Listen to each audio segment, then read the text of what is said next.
Si tiene menos 7,5, monoterapia, primordialmente se suele escoger metformina. Si no consigues el control, dualterapia, ya depende del gusto de cada uno. Yo, en función de los resultados, cada vez, obviamente, cogería o GLP-1 o SGLT2 si el paciente tiene síntomas cardiovasculares, a pesar que no hay evidencia, yo ya me iría por ese lado. Si no, hay que ir a la triple terapia y si no lo conseguimos, hay que ir con la insulina. Si quieren saber más de este algoritmo, pregunten a los expertos endocrinos. Pero un punto muy importante que lo puse después de la conversación de ayer. Y vuelvo a lo que digo, el ojo clínico o el arte de la medicina. No todas las drogas sirven para toda la persona. Hay unos factores muy importantes. Por ejemplo, para escoger la droga, depende de los riesgos asociados con una hipoglucemia. Si el paciente es muy frágil y si tiene una hipoglucemia se puede marear, puede caerse, romperse un fémur y si está con anticoagulantes, vete con cuidadito. La duración de la enfermedad, con todo lo que hemos comentado, que no sabemos desde cuándo lo es. La capacidad de vida. O sea, no nos hemos de volver locos si la persona ya tiene más de 90 años. Y otro punto importante es el costo.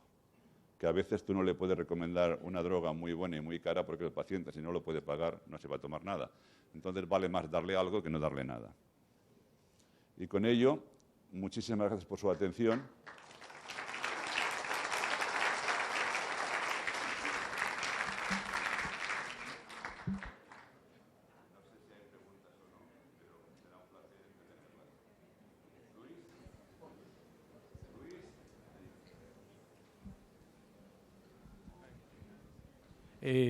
Muchas gracias, Juan José, por la conferencia, brillante realmente. ¿Quieren hacer el público alguna pregunta al doctor Badimón? Doctor, excelente, excelente su exposición. Dentro de los datos que la resonancia magnética le da, ¿también ustedes están evaluando la rigidez del ventrículo izquierdo? Sí. Lo que pasa es que hay ciertas cosas que están únicamente a nivel de investigación, pero que no se pueden compaginar. Como he dicho anteriormente, estamos mirando el strain. Con resonancia podemos ver la fibrosis, se hace el T1 mapping. Y la otra cosa que nos quedamos paralizados es que en los cerdos normoglicémicos vimos que la hipogliflosina disminuía la grasa pericárdica.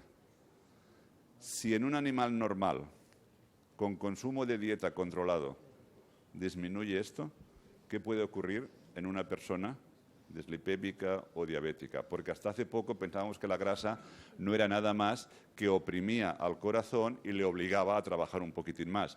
Pero hoy sabemos que la grasa, especialmente pericárdica, biológicamente es súper importante por la capacidad de efectores que puede liberar. Pero estas son cosas que no las he comentado en público, porque recuerden que en este estudio es 100 pacientes nada más, o sea, 50 y 50, y entonces hay ciertos parámetros. Lo que hicimos como punto más importante es que utilizando resonancia magnética, con 42 pacientes son suficientes para poder cambios de un 12% en fracción de eyección. Si utilizase la eco, me harían falta 350 pacientes. Estudios de grasa apical, no ha habido ninguno, no sabemos nada de... Yo espero que la fibrosis la vamos a reducir porque, lógicamente, al haber menos fibrosis, el corazón va a ser más eficiente y no tiene necesidad de dilatarse. También hemos mirado el cambio de la arquitectura cardíaca dividiendo los diámetros longitudinales y perpendiculares. O sea, la resonancia te permite hacer muchas cosas, pero nada más les he presentado los puntos más importantes y los que tienen una mayor correlación con los parámetros clínicos que actualmente se están viendo en los pacientes. Felicitaciones por la charla. Una de las controversias que siempre se ha creado con esta nueva clase farmacológica es en qué momento de la historia se debe empezar a dar. Con lo maravilloso que nos has presentado, especialmente en ese animal, podríamos contestar, más allá de que hay diferencias, de que en una unidad de hemodinamia, en un diabético que entra a cualquier tipo de intervención, una de las moléculas que deberíamos darle sería SGLT2? ¿Ves? Por eso no lo tengo de amigo, porque me hace cada pregunta. Yo creo que sí, pero no hay evidencia. Y te lo digo porque cuando estoy reclutando pacientes, el otro día me encontré un compañero y le digo, porque tenemos los pacientes informatizados, ¿no? Entonces yo puedo ver tus pacientes. Entonces los meto y digo, oye, mira, el señor Pepito califica para el estudio. Y se lo digo y me dice, este es perfecto. Me dice, no te lo voy a dar. Dice, ¿por qué? Dice, porque todo lo que le he dado ha fallado. Y ayer lo puse en empagliflozina. Y le dije, bueno, dámelo a mí, que yo lo pongo en el estudio. Y me dice, no, porque en el estudio tiene el 50% de que le toque el placebo y le toque la droga. Y entonces a este señor no le funciona nada y le voy a dar off target, porque todavía no hay evidencias. El otro problema es cuándo empiezas. Y ahí viene el problema si tú la consideras droga diabética o droga cardiovascular. Si lo consigues en droga cardiovascular, sabemos que el diabético eventualmente va a desarrollar enfermedad cardiovascular. Entonces, ¿por qué esperas? Y se lo das antes. El problema es, como endocrinólogo, ahí ya no entro. Ahí no sabe, no contesta. Yo, como soy un poco más agresivo, como ya habéis podido ver, yo creo que hemos de ser preventivos, hemos de ser proactivos, y ya habréis visto mi manera de pensar con las estatinas. Si fuese yo, quizás y fuese prediabético, así abstracto, y con enfermedad cardiovascular, quizás empezaría a tomarla ya, antes que metformina. Porque no es un buen hipoglicemiante, pero algo baja. ¿Sabes lo que quiero decir? Y lo baja de una manera en que va a trabajar sobre los niveles de mi orina. Pero vamos a ser sinceros, esto es mi opinión, esto no es evidence-based medicine, ¿eh? Que estas cosas nada más se pueden decir aquí cuando estamos entre amigos, porque lo que estoy diciendo ahora es un pecado en Estados Unidos porque no hay evidencias. Quiero dejar bien claro que esto es lo que yo haría en mí. Juan, el EMPA-RED era un estudio de no inferioridad, ¿no es verdad? Lo que se encontró sobrepasó las expectativas y hizo que el estudio se detuviera prematuramente a los 2.7 años. La pregunta es, con todos los beneficios en grasa y todo, el que haya sido negativo para infarto del miocardio no quiere decir que no sirva para eso. Lo que quiere decir es que no hubo tiempo suficiente, porque no hay ningún estudio de intervención en donde los resultados para prevención de infarto se den tan pronto. De manera que el mensaje es, no es que no sirvió para infarto del miocardio. En el tiempo hasta que se detuvo prematuramente no hubo diferencia. Sería interesante ver si pudiese, así como un seguimiento del LUCA-PDS, ver el seguimiento del EMPA-RED, a ver qué pasó con infarto. Porque me parece un poco injusto decir, no sirvió por infarto. Es un punto totalmente importante, y esto es uno de los problemas que yo el otro día discutí. Vino un trialista al Mount Sinai y tuvimos una cena, y yo le hice dos preguntas. Le dije, cuando un estudio se acaba prematuramente, y era el EMPA, le dije, razones éticas. Le dije, sí, pero hemos perdido el efecto a largo plazo y la seguridad. A lo mejor resulta que a los 4 años, callas, no lo tenemos, ¿no? Y le dije, porque por ejemplo, si el 4S lo hubiésemos parado a los 4 semanas, a los 4 meses, diríamos, las estatinas no sirven para nada. Y simplemente tuvimos que esperar 5 años. Otro ejemplo que yo digo siempre es el Fourier y el Odyssey. El Fourier no redujo muertes. ¿Saben por qué, no? Porque cuando Amgen vio este resultado tan maravilloso, paró el estudio y pagó dinero extra para que la FDA se lo aprobase antes. Y entonces, porque el que sale primero, el segundo ha de ser mejor o más caro, ¿no? Se pillaron los dedos, porque el otro eran pacientes diferentes también, pero al seguirlo por más tiempo, las curvas llegaron a ser significativas. O sea que El problema de los estudios clínicos es muy sui generis. Por eso digo yo que siempre lo has de leer, ¿no? Hoy hemos comentado la diferencia de poblaciones, pero a veces cuando tú das una charla los pones a todos juntos, no entras en las separaciones. Pero el punto que acaba de decir el profesor Lara es súper importante. Simplemente es que, por eso si te acuerdas, en el sumario he puesto en rojo que todavía no tenemos evidencias de cardiac benefit. Yo realmente no entiendo por qué no los hemos visto, pero esta es la realidad. El DECLARE me parece que lo van a seguir más tiempo y este puede clarificar mucho, aunque quizás sea negativo porque es prevención primaria. Sí, sí. De todas maneras, los dos estudios CVD real que se hacen en la vida real, el de Estados Unidos, Canadá y el que se hace en Asia y Europa y Australia, que tienen un seguimiento de mucho más tiempo del EPAREG y del programa Canvas, han mostrado los mismos resultados que los estudios randomizados. Beneficio en hospitalización por falla cardíaca y en mortalidad en el caso del empagliflozin, pero no hay beneficio en resultados cardiovasculares ateroscleróticos, de manera que habrá Pero el CVD Real, como la primera SGLT2 que salió al mercado fue la DAPA, claro. En Europa me parece que hay un 68% son de DAPA, un 14% son de CANA y un 10% es la EMPA. Entonces, esto es un poco que es lo que estábamos trabajando y, por ejemplo, Lina está trabajando en lo que se llama la medicina inteligente, ¿no?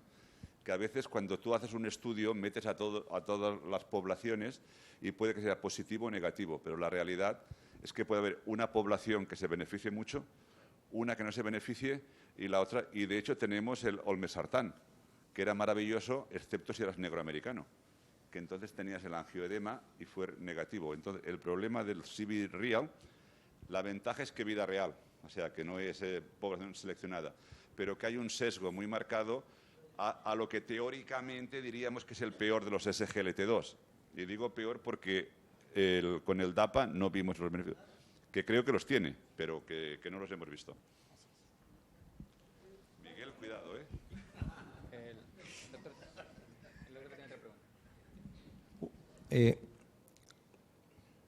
¿Cuál es la tasa de filtración glomerular en la cual estaría permitido usar EMPA? Nosotros, como queremos un estudio limpio, es más de 45, pero en los estudios es hasta 30, se la puedes dar. Ya. De GFR. Para otra Ahora, inquietud.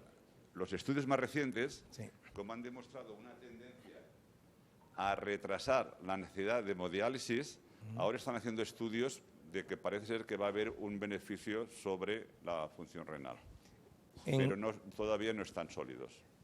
El efecto beneficioso de la metformina de disminuir un 42% la muerte cardiovascular demostrada en el UPKDS. Si le asociamos la EMPA... En la expansión, no en el estudio. Sí, pero... En el estudio no fue. No fue, ya. Pero la pregunta es, usted lo dijo hace un momento, ya hay gente que está usando la asociación. La inquietud es cuál de los dos va a tener mejor acción cardiovascular a largo plazo. Si usted la da prediabético con enfermedad cardiovascular, de los SGLT2. Si el paciente es diabético y tienes miedo de que dentro de poco te va a venir cardiovascular, dale la metformina. De hecho, tengo una diapositiva que no me ha salido, que se la copié al doctor Atilio Maseri, que son dos zapatos, y él dice, cuando acababa su charla decía, el tamaño medio de Italia es el 9, yo calzo un 11.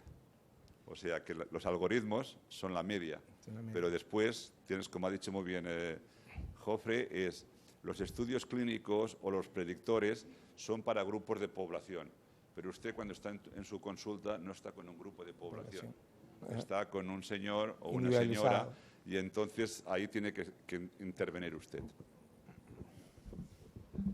Quizás, Juan, de lo que tú decías, lo que vemos, los resultados que tenemos hasta este momento, ¿no es cierto?, son de poblaciones de alto riesgo, gente mayor, con enfermedad coronaria. Y el otro punto más importante también, como tú decías también, bien controlada, porque estaba bien controlada su presión, bien controlada sus lípidos, bien controlada sus sucros, incluso su glucosa, porque una media de 8 para tanto riesgo cardiovascular no es mal control.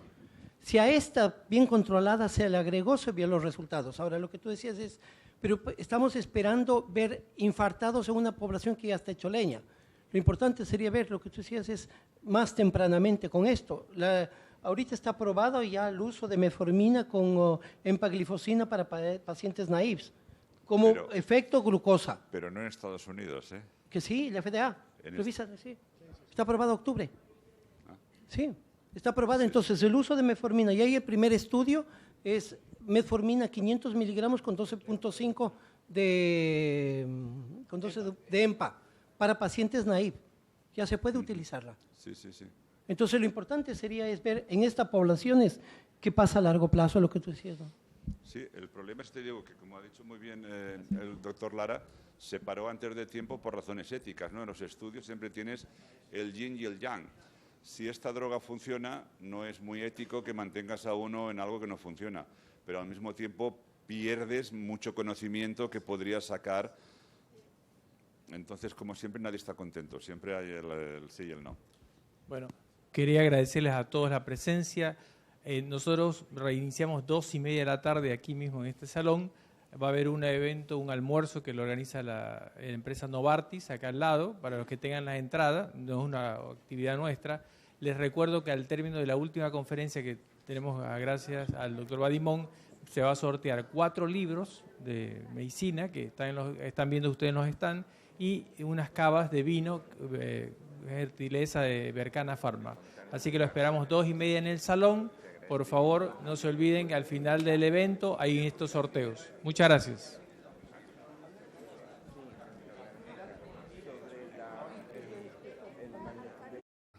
La Sociedad de Aterosclerosis Endotelio tiene el gusto y el honor de tener la tarde de hoy al doctor Óscar del Bruto Perrone, muy conocido investigador de nuestro medio, quien dirige un proyecto epidemiológico que es el proyecto Atahualpa, que ha dado una serie de evidencias epidemiológicas importantes en una población cautiva que tiene él ahí en Atahualpa, que para los que no conocen queda en la provincia de Santa Elena.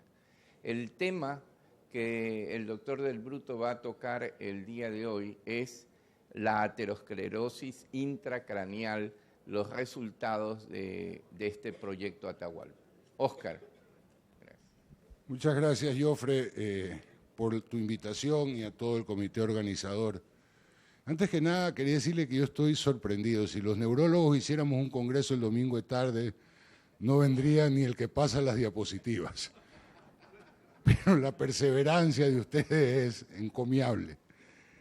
Y bueno, ya van algunas veces que he tenido el honor de hablar para la Sociedad de Aterosclerosis, y usualmente lo hemos hecho sobre temas vasculares que nos competen a ambas especialidades, a cardiólogos, a neurólogos y especialidades afines.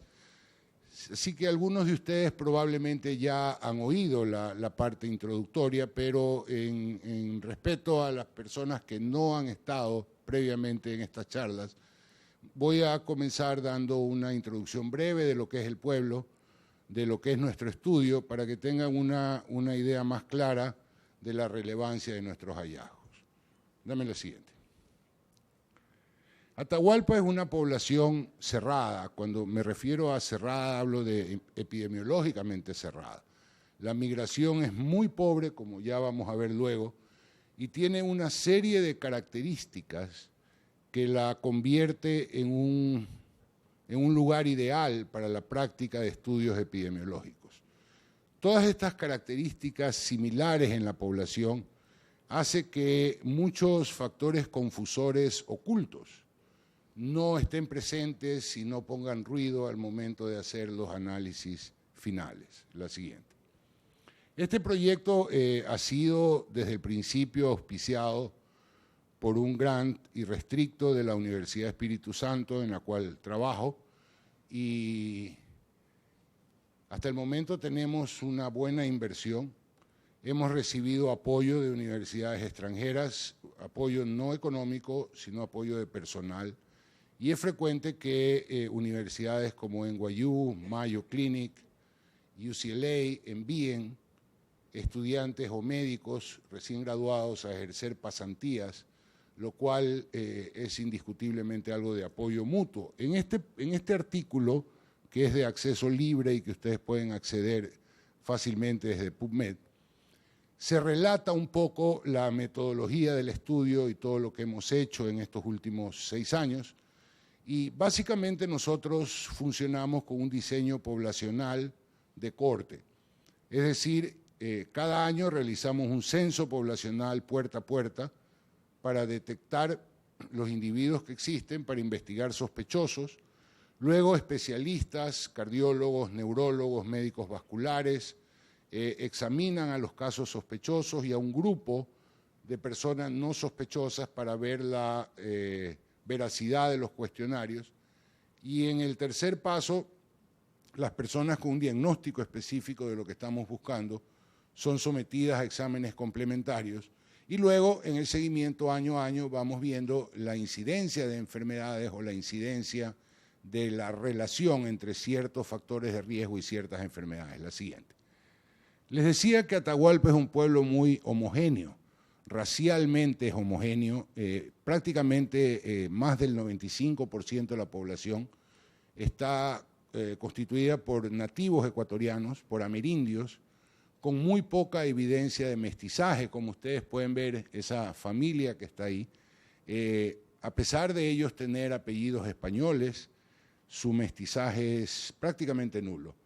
Y eso nos ha ayudado mucho a nivel internacional porque prácticamente información sobre amerindios, sobre nativos de América Latina, no existe. Y muchas de las entidades o enfermedades de interés o factores de riesgo que nosotros hemos investigado no han sido ni siquiera consideradas previamente. La población tiene un alto índice de diabetes mellitus, lo cual yo pienso es genéticamente determinado.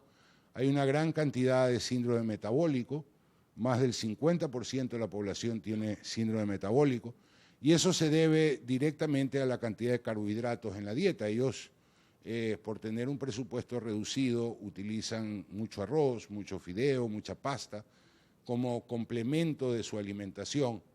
Y la parte proteica es casi 100% pescado. Ellos comen pescado oleoso, que es el pescado aceitoso, el rico en grasa, que es el pescado que tiene omega 3. Y nosotros hemos hecho varios estudios de pescado que hoy día no voy a mencionar, pero el promedio de consumo de pescado de la población promedio es de 10 porciones por semana, con gente que come hasta 30, 35 porciones. Y una cosa que es interesante, esta gente no elige comer pescado porque está eligiendo por una dieta saludable, como pasa en muchos americanos o europeos. Cuando ellos optan por una dieta saludable, optan por la famosa dieta mediterránea, que es más allá de pescado, pero contiene pescado, pero al mismo tiempo optan por un estado de vida saludable. No fuman, caminan, hacen ejercicios, no consumen gaseosas. Sin embargo, acá en Atahualpa no es así, porque no hay relación entre la ingesta de pescado y el resto de los factores de riesgo. Por lo tanto, ellos comen pescado porque o comen pescado o se mueren de hambre, porque las demás fuentes de proteínas son muy caras. Las reses, aún el cerdo que ellos lo crían, ellos no usan el cerdo a diario, ellos lo usan para cuando hay alguna festividad en su casa o para vender, pero ellos no lo consumen a diario. La siguiente. Perdón, retrocede. Miren el diagrama de flujo del lado izquierdo, el lado izquierdo mío de la diapositiva. Bueno, ¿el de medio? Sí. Este es el diagrama de flujo y estos son todos los censos que hemos hecho año a año, la cantidad de gente que ha entrado al proyecto y la cantidad de gente que sale, sea porque se han muerto, porque han rehusado el consentimiento informado o porque se han ido del pueblo. Entonces, si ustedes ven, nosotros mantenemos un número constante de gente. Actualmente tenemos un total de 900 enrolados mayores de 40 años, de los cuales 710 están activos. La siguiente. Para investigar mejor las enfermedades, y aunque nosotros tenemos ahí un centro, que es el que ustedes pueden ver, donde tenemos muchas máquinas y tenemos espacio suficiente y tenemos oficinas y tenemos electrocardiógrafo y un ecosonógrafo, necesitamos hacer estudios de neuroimagen y con el soporte de la universidad hemos logrado traer a más de 700 personas para tomografía computada y para resonancia magnética, lo cual nos ha permitido estudiar mucho mejor a la población. Todos los estudios se han hecho aquí en Guayaquil, en el tomógrafo y el resonador de la clínica Kennedy, que como ustedes conocen son de muy buena calidad y nos ha permitido tener imágenes realmente de primera. La siguiente. Ahora nos vamos a enfocar en aterosclerosis intracraneal y sus correlaciones en la gente de Atahualpa. Y la aterosclerosis intracraneal ha sido o no ha sido investigada en latinos o en amerindios, en nativos de América Latina. Nosotros utilizamos, como tenemos tomografía de alta resolución, nosotros utilizamos la clasificación de Woodcock para ver el grado de calcificación del sifón carotidio y lo usamos como un proxy, como un surrogado de aterosclerosis. De acuerdo a esta clasificación, existen 4 grados de severidad de calcificaciones, la ausencia, las calcificaciones diminutas y ya los grados 3 o 4, que es lo que se denomina alto contenido de calcio. Ustedes los pueden ver fácilmente en los ejemplos que están aquí con flechas. Estos son casos de alto contenido de calcio en los sifones carotidios y ha sido utilizado como un proxy de aterosclerosis intracraneal. La siguiente. Y este es un gráfico general para que ustedes vean que el 23% de nuestra población tienen un alto contenido de calcio en los sifones carotidios, sea calcificaciones grado 3 o grado 4, de un total de 730 personas investigadas con tomografía computada, lo cual indica que hay un grado alto de aterosclerosis intracraneal. La siguiente. También hemos realizado ecos carotidios en toda la población o en casi toda la población. Para esto nos ayudó una sonologista mexicana que trabaja en el Instituto Nacional de la Nutrición. Ella estuvo 2 meses en Atahualpa y logramos hacer ecos carotidios en casi 600 personas. Y nos enfocamos nosotros en el grosor de la capa íntima media como un marcador de aterosclerosis extracraneal. Entonces, nosotros medimos 12 segmentos, 6 de cada lado, en la carótida común, en el bulbo y en la carótida interna. Sumamos los 12, hicimos un promedio para 12 y todos aquellos que tenían más de 0.1 fueron considerados como un índice, un grosor íntima media aumentado. La siguiente. Este es un estudio de revisión que salió hace poco en el International Journal of Stroke, escrito por unos autores asiáticos, donde ellos hablan de las diferencias entre el este y el oeste, o sea, refiriéndose a Asia versus Estados Unidos y Europa, en la prevalencia de aterosclerosis cervicocefálica. Y es bien conocido por todos que en los asiáticos, la aterosclerosis intracraneal es más prevalente que en los sajones. Por el contrario, en los sajones predomina, o en los blancos, en la gente de raza blanca, predomina la aterosclerosis carotidia o extracraneal. Este artículo es muy bueno, menciona las probables razones que explican esta diferencia. Entre ellas se menciona la hipercolesterolemia, y también se menciona el sobrediagnóstico de aterosclerosis intracraneal en asiáticos debido a la gran cantidad de enfermedad de moya-moya o a la gran cantidad de enfermedades inflamatorias de arterias intracraneales que pueden confundirse en estudios epidemiológicos con aterosclerosis.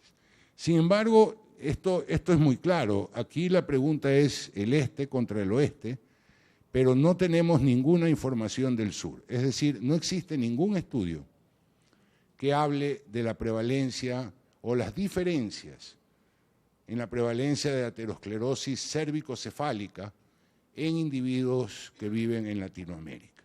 Entonces, la siguiente, por favor. Nosotros realizamos un estudio que está en prensa, lamentablemente no tengo